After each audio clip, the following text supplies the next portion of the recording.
Repo the Genetic Opera is a movie so strange that it feels like jumping into a dumpster and discovering that, inside, someone has left a huge number of spectacular costumes and props from a nearby theater, along with a bunch of rejected transplant organs from the local hospital. The film is bloody, stylish, and features top-notch music and acting. Indeed, as far as I'm concerned, it lacks a bad side, unless, of course, you're the type who can't stand gore.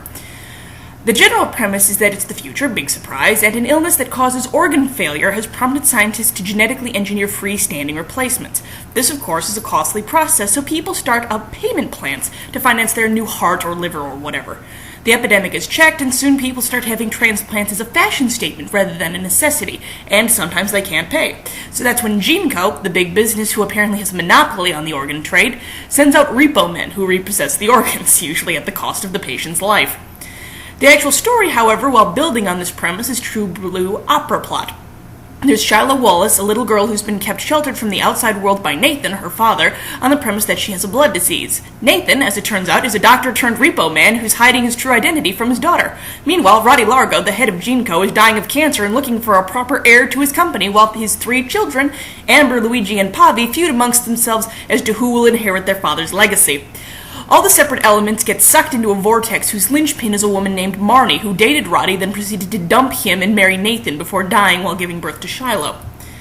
Related to, but remaining largely independent from the story, is the character of the Grave Robber, a drug dealer who extracts zydrate, a kind of addictive painkiller created at the same time as the free-floating organs, from dead bodies. He interacts with Shiloh and Amber, and in the rest of his appearances he breaks the fourth wall to explain the oddities of his world to the viewer.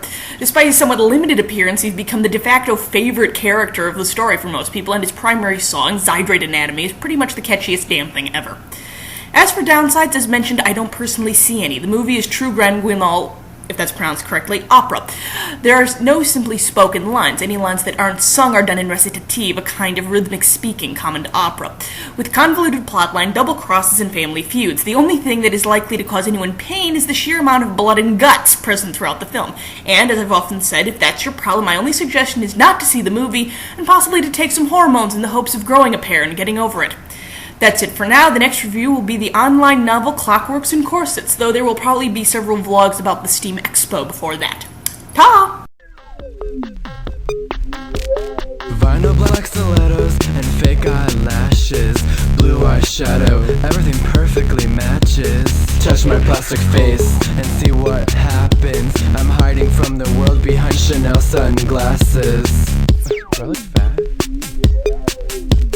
Limo tinted lipstick, secrets knife thin. Can you see it? Crushed diamonds, dollar bills. In my purse is every pill. Fake smiles, tabloids tasteless. Pretty Porsche and Fendi faceless. Plastic noses, mannequin poses. Expensive clothes, my face is froze. Plastic parts, broken hearts, masterpiece, scalpel please. Pink razor so vain. Let's have a sexy party. Nose jobs and champagne. Sounds like